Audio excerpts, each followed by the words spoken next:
नमस्कार दोस्तों। आज हम पॉलिटी के नेक्स्ट सेगमेंट चैप्टर 3 में एंटर कर रहे हैं। पिछले 2 सेगमेंट में हमने संविधान की जो महत्वपूर्ण शब्दावली है उन पे 13 शब्दावलियों पे हमने चर्चा की। इस सेगमेंट में हम अगली जो बची हुई शब्दावली है उन पे चर्चा करेंगे। सबसे पहले जो महत्वपूर्ण है वो है संघात्मक सरकार की विशेषताएं। क्या होती है संघात्मक सरकार, कितने प्रकार की सरकारें होती है, संविधान कितने प्रकार से बनाए गए हैं, लिखित संविधान अलिखित संविधान क्या होते हैं, इन पे हम आज के सेगमेंट में चर्चा करेंगे। तो फर्स्ट ऑल सबसे पहले आप सभी को गुड मॉर्निंग। और संघात्मक सरकार की विशेषता पे बात करते हुए कि किसे कहते हैं, तो इसकी 5 आधारभूत विशेषताएं होती है। क्या क्या विशेषता होती है? ये विशेषताएं हैं शक्तियों का विभाजन। जो मैंने आपको पहले बताया कि शक्तियों का विभाजन 2 प्रकार से होता है। कैसे? ऐसे एक डायग्राम बना के मैंने आपको समझाया। एक तो शक्तियों का विभाजन और एक शक्तियों का पृथक्करण। जो शक्तियों का विभाजन होता है, डिवीजन ऑफ पावर, जो होता है वो है हॉरिजॉन्टल होता है, जिसमें स्टेट,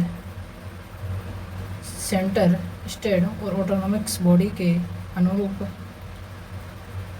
किया जाता है। जबकि power of separation of power वो वर्टिकल होता है, जिसमें लेजिस्लेटिव, जुडिशरी और कार्यपालिका सम्मिलित होते हैं। इसमें वर्टिकल तौर पे सेपरेशन ऑफ पावर होता है, मतलब शक्तियों का पृथक्करण और शक्तियों का विभाजन। तो यह सबसे पहली विशेषता है। फिर दूसरा, लिखित संविधान। लिखित संविधान में क्या होता है? जैसे भारत का संविधान लिखित संविधान है। इस लिखित संविधान में एक पूरा लिखित संविधान होता है, जिसके सरकार के कर्तव्य और सरकार की सीमाओं का निर्धारण, नागरिकों के अधिकार, इन पे चर्चा होती है। स्वतंत्र एवं निष्पक्ष न्यायपालिका, जो अपने पिछले सेगमेंट में न्यायपालिका की बात की है कि इसका कार्य क्या है, तो ये विधायिका द्वारा बनाए गए कानूनों की जांच करना, उनका रिव्यू करना, समीक्षा करना, वह कितने सही है कितने गलत है, अगर गलत होते हैं तो उन्हें खारिज करना। अगली विशेषता होती है दोहरी पहचान, किंतु दोहरी नागरिकता नहीं। भारत में एकल नागरिकता है, दोहरी नागरिकता नहीं है। लेकिन यूएसए में दोहरी नागरिकता है। वहाँ पे सेंटर की अलग सिटीजनशिप होती है और स्टेट की अलग सिटीजनशिप होती है। इस तरह से यूएसए में दोहरी नागरिकता है, जबकि इंडिया में एकल नागरिकता है। दूसरी, समन्वय संस्थाएं। भारत में ये समन्वय संस्थाएं हैं, इनके बारे में हम आगे डिस्कस करेंगे। तो ये संघात्मक सरकार की विशेषता होती है। अब शक्तियों का विभाजन मैंने बताया था आपको एक डायग्राम के द्वारा, लेकिन वापस चर्चा करते हैं। संघात्मक सरकार, शक्तियों का विभाजन होता है वो 2 टाइप में होता है। एक तो संघात्मक सरकार की मूलभूत विशेषता ये होती है कि उससे 2 स्तरों पर शक्तियों का विभाजन किया जाता है। ये एकात्मक सरकार, शक्तियों का एक केंद्र में अवस्थित होना, जैसे यूएसए। वहाँ का संघात्मक सरकार में शक्तियाँ 2 प्रकार के केंद्रों में बटी होती है। भारतीय संविधान का अनुच्छेद 245 और 246 तथा 7वीं अनुसूची में शक्तियों का विभाजन किया गया, जिसमें 3 लिस्ट बनाई गई है: central list, state list, central list, state list और कॉन्क्रीट लिस्ट। ये आप कमेंट बॉक्स में बताएंगे कि ये किस संविधान से लिया गया है। मैं आपको हिंट कर देता हूँ। ठीक है दोस्तों, अब हम चलते हैं कि भारतीय संविधान में जो शक्तियों का विभाजन हुआ है वो किन आधारों पर हुआ है, कैसे हुआ है। तो शक्तियों का विभाजन, डिवीजन ऑफ पावर, एक तो क्षेत्रगत होता है, जिसे टेरिटोरियल बोलते हैं, एक विषयगत, सब्जेक्ट के रिलेटिव होता है। तो आर्टिकल 245 में 245 में क्षेत्रगत भूभागीय टेरिटोरियल, जबकि 246 में विषयगत हुआ है। यह संसद पूरे देश में और राज्य पूरे राज्य क्षेत्र में, जबकि संसद संघ में और राज्य विधानमंडल में। अब आता है शक्तियों का विभाजन, जो 2 टाइप से होता है। वो किस किस टाइप से होता है, क्या इनका अंतर होता है, ये मैं आपको समझाऊंगा। सबसे पहले डिवीज़न ऑफ पावर। जो डिवीज़न ऑफ पावर होता है वह सरकार भी, केंद्र और राज्य की सरकार, इनके बीच में बटी हुई होती है शक्तियाँ। जैसे ऊपर कौन रहेगा, सेंटर, यहाँ पे सेंटर, नीचे स्टेट, और कोई ऑटोनॉमिक्स बॉडी है तो उसे दिया जाएगा। जबकि शक्तियों का पृथक्करण, सेपरेशन ऑफ पावर, वह पृथक्करण शक्तियों का सरकार के अंगों के बीच होता है, जैसे कार्यपालिका, न्यायपालिका और विधायिका के मध्य होता है। ये वर्टिकल होता है, जबकि डिवीजन ऑफ पावर होता है वह हॉरिजॉन्टल होता है। तो एक कॉन्सेप्ट है, इस कॉन्सेप्ट से कई बार यूपीएससी आरएस में सवाल पूछे गए हैं, तो इसको जरूर ध्यान से देखना है। अगला सेगमेंट, लिखित संविधान। क्या होता है लिखित संविधान, क्या क्या विशेषताएं होती है? तो संविधान के अंग्रेजी पर्यायवाची कॉन्स्टिट्यूशन, एक कॉन्स्टिट्यूशन कॉन्स्टिट्यूड वर्ब से बना है, जिसका अर्थ होता है निर्माण करना। क्या होता है, निर्माण या बनाना। किसी देश का संविधान ऐसे नियमों के समूह को बनाता है जिसे उस देश की राज्य के स्वरूप सरकार की प्रणाली। यहाँ से ध्यान रखना दोस्तों, यूपीएससी ने क्वेश्चन पूछा हुआ है कि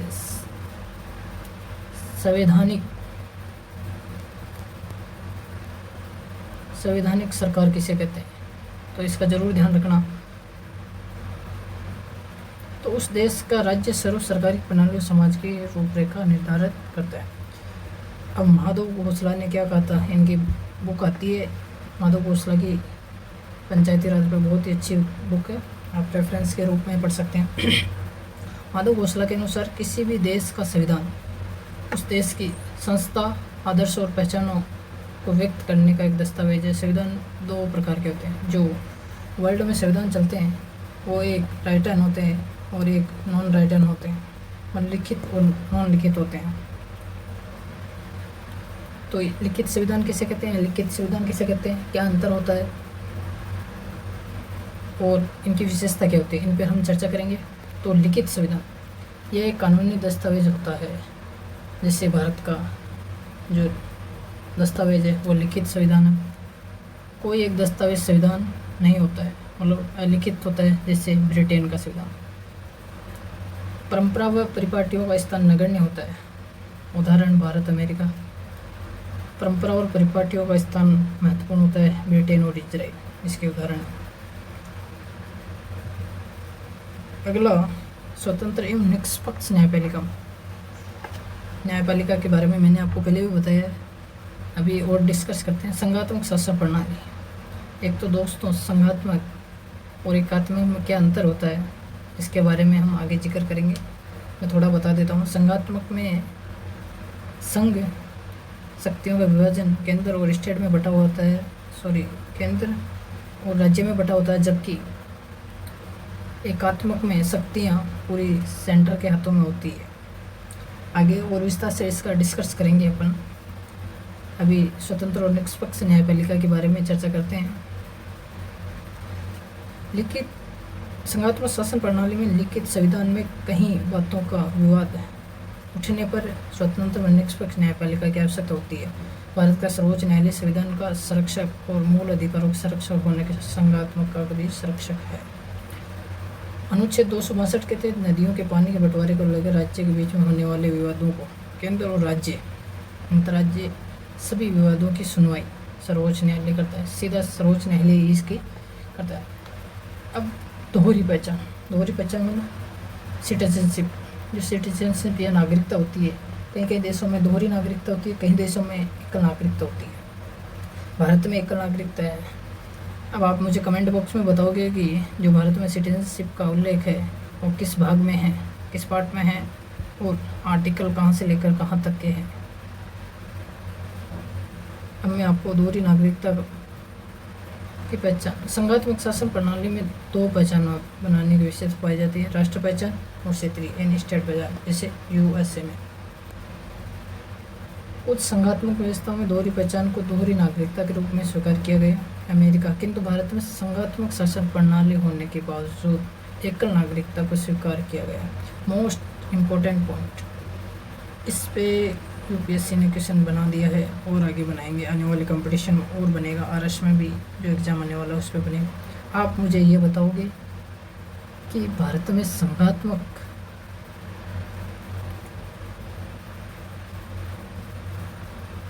शासन प्रणाली होने के बावजूद एकल नागरिकता क्यों स्वीकार की गई? वाई? इसका कमेंट बॉक्स में जवाब आना चाहिए। और दूसरा, भारत किन किन जगहों में एकात्मक है? भारत किन किन जगहों में एकात्मक है? कान खोल के सुन लीजिए इसको। बॉक्स में मैं आपसे क्वेश्चन पूछ रहा हूँ कि एकात्मक किन किन आर्टिकल्स में भारत का एकात्मक रूप दिखाई देता है? जैसे संविधान सभा के निर्माण के दौरान भीमराव अंबेडकर जी ने कहा था कि सामान्य परिस्थितियों में भारत का संविधान एकात्मक है, संघात्मक है, जबकि विशेष परिस्थितियों में भारत का संविधान एकात्मक हो जाएगा। तो विशेष परिस्थितियाँ कौन कौन सी है, उन आर्टिकलों का जिक्र आप कमेंट बॉक्स में मुझे बताओगे, और आने वाले समय में मैं आपसे उस पर डिस्कस करूँगा कि किन किन समय में किन किन आर्टिकल्स में एकात्मक संविधान का उल्लेख किया गया। चलते हैं नेक्स्ट सेगमेंट में। समन्वयात्मक संस्थाएं क्या होती है? समन्वयात्मक संस्थाएं संघात्मक शासन प्रणाली में विभाजित सरकार और संस्थाओं में होने के बावजूद समन्वयात्मक एजेंसियों को भी स्वीकार किया गया है। भारतीय संविधान के आर्टिकल 280 के तहत बनाए गए वित्त आयोग और 263 के अंतर्राज्यीय परिषद समन्वयात्मक संस्थाएं, मतलब ऑटोनोमस बॉडी के रूप में आप इन्हें मान सकते हैं। वित्त आयोग केंद्र व राज्यों के बीच में राजस्व वितरण फॉर्मूला सुझाव देते हैं। अभी रिपोर्ट आई है वित्त आयोग की 15 और 16 वित्त आयोग की रिपोर्टों को आप ध्यान से पढ़ेंगे। यूपीएससी क्वेश्चन कर चुका है यहाँ से 15 से। आने वाले समय में जो 16वें वित्त आयोग की रिपोर्ट है उससे क्वेश्चन आएगा, और आरएस में भी आ सकता है। मोस्ट इम्पोर्टेंट पढ़ लेना, बता रहा हूँ, आएगा। जहाँ वित्त आयोग केंद्र और राज्यों के बीच में राजस्व वितरण वही अंतर्राज्यीय परिषद राज्यों और राज्यों के समाधान के बीच विवाद होता है तो उनके समाधान के लिए बनाएगा। भारतीय राजनीतिक व्यवस्था में 3 नई प्रवृत्तियाँ हैं। क्या 3 नई प्रवृत्तियाँ हैं? 1989 में भारत की राजनीतिक व्यवस्था में 3 नई प्रवृत्तियाँ हैं: लोकतांत्रिकरण, संघीयकरण और वैश्वीकरण। आप बताओगे कि 1991 में किन 3 रिफॉर्म्स जो इकोनॉमिक्स में यूज़ हुए हैं वो कौन कौन से? कमेंट बॉक्स में ज़रूर बताना। हमेशा सब्जेक्ट को पढ़ते हुए इंटरलिंक करना चाहिए दूसरे सब्जेक्ट में। जैसे यहाँ जिक्र हुआ है तो अभी 1991 का जिक्र कर लो कि उसमें क्या क्या रिफॉर्म्स आए हैं इंडियन इकोनॉमिक्स में। ठीक है दोस्तों, तो क्या है लोकतंत्रीकरण, क्या संघीयकरण, फेडरलाइजेशन, ग्लोबलाइजेशन और डेमोक्रेशन क्या होता है? तो अधिकारों को प्रदान करने की प्रक्रिया लोकतंत्रीकरण कहलाती है। संघीयकरण, फेडरलाइजेशन, घटक इकाइयों या राज्य प्रांतों को सशक्त बनाने की प्रक्रिया। इसमें संघीयकरण में क्या होता है? राज्य सशक्त होते हैं। जैसे अमेरिका में राज्य समझौते के तौर पर बंधे हुए हैं, वह केंद्र से अधिक शक्तिशाली है। वैश्वीकरण, भारतीय अर्थव्यवस्था को विश्व अर्थव्यवस्था के से समेकन। पहले 1991 से पहले जो इंडिया थी वो क्लोज इकोनॉमिक थी, लेकिन 1991 में जो 3 रिफॉर्म्स आए उनके बाद में ओपन इकोनॉमिक्स हो गई इंडिया की। ठीक है दोस्तों, इन तीनों प्रवृत्तियों की वजह से भारत सरकार प्रणाली के स्तर पर संघात्मक का तत्व मजबूत हुआ और संसदीय प्रणाली के तत्व कमजोर हुए। 1989 से ही भारत में कई राजनीतिक दलों ने मिलकर बनी संयुक्त परिषद आधारित गठबंधन सरकार के दौर की शुरुआत हुई है। ग्रेनुल राष्ट्र जो भारत पे संविधान है, भारत का संविधान, उस पर इन्होंने बहुत रिसर्च और इन्होंने अपनी पुस्तक भी लिखी है।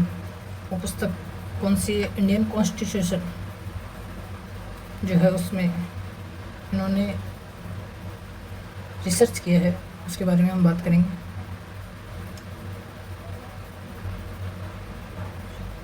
तो ग्रेनुल राष्ट्र ने संघवाद पर क्या लिखा है? ये अमेरिकी लेखक है, भारतीय संविधान में जाने माने इतिहासकार हैं। इनकी पुस्तक Indian constitution, corner stone of India, corner stone of nation प्रसिद्ध पुस्तक है। भारतीय संविधान को इन्होंने सिमन रहित जाल बताया। मतलब सिमन रहित जाल का मतलब क्या कि जाल तो बुन दिया गया, जाल को बुन दिया गया है लेकिन इसको सम्मिलित नहीं किया गया है। बहुत ही अच्छी बुक है ये इंग्लिश में, अगर कभी पढ़ने का मौका मिले तो पढ़ना इसको।